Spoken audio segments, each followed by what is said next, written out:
ವಿಜಯನಗರ ಜಿಲ್ಲೆ ಹೂವಿನಹಡಗಲಿ ತಾಲೂಕು ಉತ್ತಂಗಿ ಗ್ರಾಮದಲ್ಲಿ ರಾಷ್ಟ್ರೀಯ ಡೆಂಗ್ಯೂ ದಿನ ಮಾಸಾಚರಣೆಯನ್ನ ಉತ್ತಂಗಿ ಆಸ್ಪತ್ರೆಯಲ್ಲಿ ನಡೆಸಲಾಗಿದೆ. ಈ ಕಾರ್ಯಕ್ರಮದಲ್ಲಿ ಡಾಕ್ಟರ್ ಸುಧಾಕರ್ ಅವರ ಅಧ್ಯಕ್ಷತೆಯಲ್ಲಿ ಹಾಗೂ ರಾಷ್ಟ್ರೀಯ ಡೆಂಗಿ ದಿನದ ಬಗ್ಗೆ ಡೆಂಗಿ ಜ್ವರ, ಚಿಕನ್ ಗುನ್ಯಾವು ಸೋಂಕು ಹೊಂದಿದ ಈಜಿಪ್ಟ್ ಎಂಬ ಸೊಳ್ಳೆಯಿಂದ ಹರಡುವ ಒಂದು ವೈರಸ್ ಕಾಯಿಲೆ. ಈ ಸೊಳ್ಳೆಗಳು ಸಾಮಾನ್ಯವಾಗಿ ಹಗಲು ಹೊತ್ತಲ್ಲಿ ಕಚ್ಚುತ್ತವೆ. ಆದ ಕಾರಣ ನಿಮ್ಮ ಮನೆಯ ಹತ್ತಿರ ದಿನನಿತ್ಯ ಬಳಕೆಗಾಗಿ ಶೇಖರಿಸಿದ ನೀರನ್ನ ವಾರಕ್ಕೊಮ್ಮೆ ಖಾಲಿ ಮಾಡಿ ಸ್ವಚ್ಛಪಡಿಸಿ ಭರ್ತಿ ಮಾಡಿ ಮುಚ್ಚಿ ಹಾಗೂ ನಿಮ್ಮ ಬೀದಿಯಲ್ಲಿ ಮನೆಯ ಮುಂದೆ ಕಸ ನೀರಿಲ್ಲದಾಗಿ ನೋಡಿಕೊಳ್ಳಿ. ಮಲೇರಿಯಾ ನಿಯಂತ್ರಣ, ಡೆಂಗಿ, ಚಿಕನ್ ಗುನ್ಯಾ ಬಾರದಂತೆ ಎಲ್ಲರ ಜವಾಬ್ದಾರಿ ಆಗಿದೆ. ಮಲೇರಿಯಾ ರೋಗವು ಸೋಹಿತ ಹೆಣ್ಣು ಅನಾಫೆಲಿಸ್ ಸೊಳ್ಳೆಯಿಂದ ಒಬ್ಬರಿಂದ ಒಬ್ಬರಿಗೆ ಹರಡುತ್ತೆ. ಯಾವುದೇ ಜ್ವರ ಇರಲಿ ರಕ್ತ ಲೇಪನ ಪರೀಕ್ಷಿಸಿ ಸೊಳ್ಳೆ ಕಚ್ಚುವಿಕೆಯಿಂದ ಪಾರಾಗಿರಿ.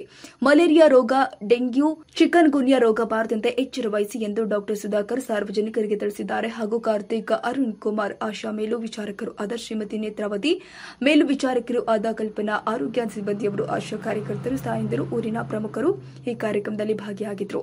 M Renuka, A Kusuma, C Manjula, CG Jyoti, H Mallamma, G Sajanabi, ASHA ಕಾರ್ಯಕರ್ತರು, ಗ್ರಾಮದ ಪತ್ರಕರ್ತರು ಆದ ಮಂಜುನಾಥ್ ಕೆ ಉತ್ತಂಗಿ ಕಾರ್ಯಕ್ರಮದಲ್ಲಿ ಭಾಗವಹಿಸಿ ಯಶಸ್ವಿಗೊಳಿಸಿದರು. ಡೆಂಗು ಜ್ವರ ದಿನ ಅಂತ ನಾವು ಆಚರಿಸ್ತೀವಿ. ಏನಕ್ಕೆ ಈ ಥರ ಮಾಡ್ತೀವಿ ಅಂತಂತಂದರೆ, ಇದು ಡೆಂಗು ಇನ್ಫೆಕ್ಷನ್ ಬಗ್ಗೆ ಎಲ್ಲ ಜನಗಳದ್ದು ಅವೇರ್ನೆಸ್ನ ಸ್ಪ್ರೆಡ್ ಮಾಡೋಕ್ಕೋಸ್ಕರ ನಾವು ಇದನ್ನು ಮಾಡ್ತೀವಿ.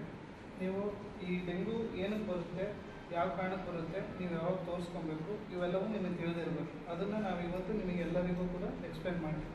ನೀವು ಕೂಡ ಬೇರೆ ಹೊರಗಡೆ ನಿಮ್ಮ ಮನೆಯವರು, ನಿಮ್ಮ ಸುತ್ತಮುತ್ತ ಇರೋರು ಎಲ್ಲರಿಗೂ ಹೇಳ್ಬೇಕು.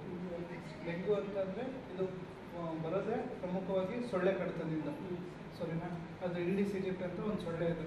ಆ ಸೊಳ್ಳೆ ಯೂಶುವಲಿ ಬೆಳಗ್ಗೆ ಸಮಯದಲ್ಲಿ ಕಡಿಯುತ್ತೆ. ಅದಕ್ಕೆ ಸೊಳ್ಳೆ ಕಡಿಸ್ಕೊಳ್ಳೋದನ್ನ ನೀವು ದೂರ ಮಾಡಬೇಕು. ಆಮೇಲೆ ಸುತ್ತಮುತ್ತ ನಿಮ್ಮ ಚರಂಡಿಗಳನ್ನ ಅಥವಾ ನಿಮ್ಮ ಮನೆ ಹಿಂದ್ಗಡೆ ನೀರು ನಿಲ್ಲದಂಗೆ ನೋಡ್ಕೊಳೋದು. ಆಮೇಲೆ ನೀವು ಕೂಡ ನೀಟಾಗಿರ್ಬೇಕು. ನೀವು ಏನಾದರೂ ನೀಟಾಗಿಲ್ಲ ಅಂತಂದ್ರೂ ಅವು ಈಗ ಹೆಂಗೆ ಅಂದರೆ ಸಕ್ಕರೆ ಕಡೆ ಇರೋ ಬರುತ್ತಲ್ಲ, ಹಂಗೆ ಆ ಥರ ನಾವು ನೀಟಿಲ್ಲ ಅಂದ್ರೂ ಸೊಳ್ಳೆ ಬಂದು ಕಡಿಯೋದು ಆ ಥರ ಎಲ್ಲ ಆಗುತ್ತೆ. ಆಗಲ್ಲ ಆ್ಯಕ್ಚುಲಿ, ಅದು ಎಲ್ಲರಿಗೂ ಕಡಿಯುತ್ತೆ. ನಾನು ನೀವು ನೀಟಾಗಿರಲಿ ಅಂತ ಹೇಳ್ತಾ ಇರೋದು, ಸರಿನಾ? ಈ ಥರ ಹಿಂಗೆಲ್ಲ ತೊಟ್ಟಿಯಲ್ಲಿ ನೀರು ಇರಬಾರ್ದು, ಸರಿನಾ? ಅಲ್ಲಿ ನೋಡಿ ತೆಂಗಿನಕಾಯಿಗಳು ಹಿಂಗೆಲ್ಲ ಇರಬಾರ್ದು, ಸರಿನಾ?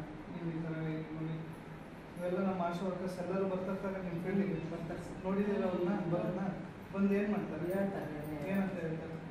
ಈ ಥರ ಎಲ್ಲ ಕ್ಲೀನ್ ಮಾಡ್ತಾರೆ, ಈ ಥರ ಕ್ಲೀನ್ ಮಾಡ್ತಾರಲ್ಲ, ಈ ಥರ ಎಲ್ಲ ನೀವು ಅದನ್ನು ಅಭ್ಯಾಸ ಮಾಡಿ. ಲೈಕ್ ಸುಮ್ಮನೆ ಬಂದು ಹೋಗಲ್ಲ ಅವ್ರು, ಪಾಪ ಪ್ರತಿ ಶುಕ್ರವಾರ ಬರ್ತಾರೆ. ಅದಕ್ಕೆ ಏನೇನೆಲ್ಲ ಮಾಡಬೇಕು, ಈ ಥರ ಪರದೆ ಹಾಕೊಂಡು ಮಾಡ್ಕೊಬೇಕು. ಆಮೇಲೆ ಈ ಥರ ಇದನ್ನು ಮೆಶ್ ಹಾಕ್ಸ್ಬೇಕು, ಕಾಯಿಲ್ ಹಾಕ್ಬೇಕು. ಆ ಥರ ಕಾಯಿಲ್ ಹಾಕ್ಬೇಕು. ನಿಮಗೇನಾದ್ರೂ ಫಸ್ಟಿಗೆ ಜ್ವರ ಜಾಸ್ತಿ ಬಂತು ತಕ್ಷಣ ಹಾಸ್ಪಿಟ್ಲಿಗೆ ಹೋಗಬೇಕು. ಅದೇನಂತಂದರೆ ಮೈಕೈ ನೋವು, ಮಾಂಸ ನೋವು, ಕಾಲು ನೋವು, ತಲೆ ನೋವು, ವಾಂತಿ ಇವೆಲ್ಲವೂ ಬರ್ತದೆ. ಅದು ಜಾಸ್ತಿ ಹಾಕ್ಬಿಡ್ಕೊಂಡ್ಬಿಟ್ಟು, ಅದು ಜಾಸ್ತಿ ಹಾಕೊಂಡ್ಬಿಡ್ಕೊಂಡ್ರೆ ಅದ್ರದ್ದು ಲೈಕ್ ಇದೂ ಜಾಸ್ತಿ ಆಗುತ್ತೆ. ನೋವಿನ ಈಗ ನೀವು ಬೇಗ ಅದಕ್ಕೆ ಇದು ಮಾಡಿದರೆ ಕಡಿಮೆ ಆಗುತ್ತೆ. ಲೇಟ್ ಮಾಡ್ಕೊಂಡ್ರೆ ಏನಾಗುತ್ತೆ? ನೀವು ಲೇಟ್ ಮಾಡ್ಕೊಂಡು ಬಂದದ್ದು ನೋಡ್ರಿ, ಬೇಗನೆ ಬಂದಿದ್ರೆ ಚೆನ್ನಾಗಿರೋದು. ನಿಮ್ಮ ಶುಗರ್ ಎಷ್ಟಿದೆ? ನೀವು ಚೆಕ್ ಮಾಡಿಸಿದ್ರೆ 250 ಕಡಿಮೆ ಇರ್ಬೋದು. 120, 130, 140 ಇರ್ಬೋದು. ಸೊ ಈ ಥರ ಎಲ್ಲ ಇದನ್ನು ಮಾಡಿಬಿಟ್ಟು ನೀವು ನಿಮ್ಮ ಸುತ್ತಮುತ್ತ ಎಲ್ಲರಿಗೂ ಕೂಡ ಅದನ್ನು ಜಾಗೃತಿ ಮೂಡಿಸ್ಬಿಟ್ಟು ಈ ಥರ ಡೆಂಗು ಪ್ರಕರಣಗಳನ್ನ ಕಡಿಮೆ ಮಾಡಬೇಕು.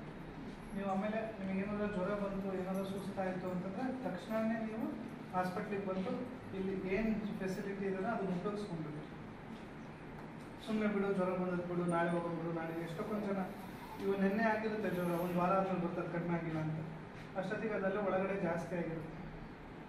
ಆಮೇಲೆ ಬಂದು ಡಾಕ್ಟ್ರು ಚೆನ್ನಾಗಿ ನೋಡಿಲ್ಲ ಅಂತ ಹೇಳ್ತಾರೆ. ಹಂಗೆ ಆಗ್ಬಾರ್ದು. ಈಗ ಏನಾದ್ರು ಒಂದು ಸ್ವಲ್ಪ ಸುಸ್ತಾಯ್ತು ಅಂದ ತಕ್ಷಣ ಬಂದುಬಿಟ್ಟು ನೋಡಿ ಇದು ಮಾಡಬೇಕು. ಸರಿನಾ? ಎಲ್ಲರಿಗೂ ತಿಳಿಸ್ತೀರಾ?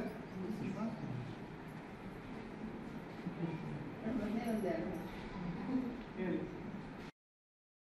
ಮಾಸಾಚರಣೆ ಇರೋದ್ರಿಂದ ಈ ಒಂದು ಕಾರ್ಯಕ್ರಮವನ್ನು ಹಮ್ಮಿಕೊಂಡಿದ್ದಾರೆ ವೈದ್ಯಾಧಿಕಾರಿಗಳ ಅಧ್ಯಕ್ಷತೆಯಲ್ಲಿ. ಸೊ ಈ ಡೆಂಗು ಜ್ವರ ಯಾವುದರಿಂದ ಬರುತ್ತೆ ಅಂತ ಎಲ್ಲರಿಗೂ ಗೊತ್ತಿದೆ. ಸೊ ಅಲ್ಲಲ್ಲಿ ಮನೆಯ ಸುತ್ತಮುತ್ತ ನಿಂತು ನೀರು ಇರುತ್ತಲ್ವ, ಸೊ ಪೈಪ್ಗಳಲ್ಲಿ ನೀರು ಮತ್ತು ತೆಂಗು ಎಳ್ನೀರೆಲ್ಲ ಕುಡಿತೀರಾ, ಅಲ್ಲೇ ಬಿಸಾಕಿರ್ತೀರಾ. ಸೊ ಅಲ್ಲೆಲ್ಲ ಅಲ್ಲಿ ಮಳೆ ಬಂದಾಗ ಏನಾಗುತ್ತೆ, ಅದರೊಳಗೆ ನೀರೆಲ್ಲ ಶೇಖರಣೆ ಆಗುತ್ತೆ. ಅಲ್ಲೆಲ್ಲ ಎದ್ದು ಮೊಟ್ಟೆಗಳು ಬಿಡ್ತವೆ ಸೊಳ್ಳೆಗಳು. ಅದರಿಂದ ಲಾರ್ವ ಉತ್ಪತ್ತಿಯಾಗಿ ಅದರಿಂದ ಡೆಂಗು ಜ್ವರ ಬರುತ್ತೆ. ಸೊ ಜ್ವರ ಯಾವುದೇ ಒಂದು ಜ್ವರ ಬರಲಿ, ಬಂದ ತಕ್ಷಣ ನೀವು ಇಲ್ಲಿ PSCಗೆ ಬಂದು ಭೇಟಿ ಆಗಬೇಕು. ಜ್ವರ ಬರಬಾರ್ದಂತ ನಾವು ಫಸ್ಟೇ ಮುನ್ನೆಚ್ಚರಿಕೆ ವಹಿಸಬೇಕು. ಮನೆ ಸುತ್ತಮುತ್ತ ಎಲ್ಲ ಕ್ಲೀನ್ ಇಟ್ಕೋಬೇಕು. ಸೊ ಏನಾದರೂ ಅಂಥವೇನಾದರೂ ಇದ್ದರೆ ಅವನ್ನ ಸಿಮೆಂಟನ್ನು ಏನೋ ಹಾಕಿ ಸುಟ್ಟಾಕಬೇಕು. ಒಟ್ಟು ನೀವು ಮನೆಯ ಸುತ್ತಮುತ್ತ ಕ್ಲೀನ್ ಇದ್ರೆ ನಮ್ಮ ಊರು ಕೂಡ ಕ್ಲೀನ್ ಇರುತ್ತೆ, ಗ್ರಾಮ ಕೂಡ ಕ್ಲೀನ್ ಇರುತ್ತೆ. ಸೊ ಇದರಿಂದ ಎಲ್ಲರೂ ನಾವು ಕೈ ಜೋಡಿಸ್ಬೇಕು. ಬರೀ ಆಶಾ ಬಂದು ಹೇಳೋದು ಇದು ಮಾಡೋದು ಅಲ್ಲ. ಮೇನ್ ಫಸ್ಟು ನಾವು ನಮ್ಮನೆ ಸುತ್ತಮುತ್ತ ಮತ್ತೆ ಮನೆಯಲ್ಲಿ ಏನು ನೀರು ನೀವು ಶೇಖರಣೆ ಮಾಡ್ತೀರಲ್ವಾ, ಸೊ ಅದನ್ನು ಸಹ ನೀವು ಅವಾಗಲೇ ತೊಳೆದು ಚೆನ್ನಾಗಿ ತುಂಬಿ ಮುಚ್ಚಿಡಬೇಕಾಗುತ್ತೆ. ಸೊ ಹಂಗೇನಾದರೂ ಸ್ಟಾಕ್ ನೀರಿದ್ರೂ ಸಹ ನೀವು ಅದನ್ನ ಬಿಸಿ ಮಾಡಿ ಕಾಯಿಸಿ ಆರಿಸಿ ಕುಡಿಸ್ಬೇಕಾಗುತ್ತೆ. ಸೊ ಮನೆ ಅಕ್ಕಪಕ್ಕ ಎಲ್ಲ ಚರಂಡಿಲಿರಲಿ, ನಿಮ್ಮ ಮನೆ ಸುತ್ತಮುತ್ತ ನೀವು ಕ್ಲೀನ್ ಇಟ್ಕೋಬೇಕು. ನೀವು 4 ಜನಕ್ಕೂ ಕೂಡ ಹೇಳಬೇಕು. ಈಗ ದಾರಿಯಲ್ಲಿ ಓಡಾಡ್ತಿದ್ರೆ ಅದೇ ಎಲ್ಲ ಗಲೀಜು ಬಿಸಾಕಿರುತ್ತೆ, ನೀವು ಸುಮ್ಮನೆ ಹಿಂಗೆ ದಾಟ್ಕೊಂಡು ಹೋಗೋದಲ್ಲ, ಅವ್ರಿಗೆ ಹೇಳಬೇಕು ಹಿಂಗೆಲ್ಲ ಬಿಸಾಕಬಾರ್ದು ಇಲ್ಲಿ ಅಂತ. ಕೆಲಸ ಕಡ್ಡಿ ಎಲ್ಲ ಅಲ್ಲೇ ಬಿಸಾಕ್ತಾರೆ, ಮುಸ್ಲಿಮ್ ಎಲ್ಲ ಸಪ್ರೇಟ್ ಎಲ್ಲ ಮಾಡಬೇಕು. ಒಟ್ಟು ಎಲ್ಲೂ ನೀರು ನಿಲ್ದಂಗೆ ನೋಡ್ಕೋಬೇಕು ಎಲ್ಲರೂ ಜವಾಬ್ದಾರಿ. ಆಕ್ಚುಲಿ ನಾವೇ ಅದನ್ನು ಬರ್ಸ್ಕೊಂತೀವಿ ನಮ್ಮ ಸುತ್ತಮುತ್ತ ಕ್ಲೀನ್ ಅದನ್ನೆಲ್ಲ ಕ್ಲೀನಾಗಿ ಇಟ್ಕೊಂಡ್ರೆ ಆ ಸಮಸ್ಯೆನೇ ಇರುತ್ತೆ. ಹೇಳಿ ಸಿಸ್ಟರ್, ನಾನೇ ಕಸವಟ್ಟು ಮಾಡ್ತಾ ಇದ್ದೆ.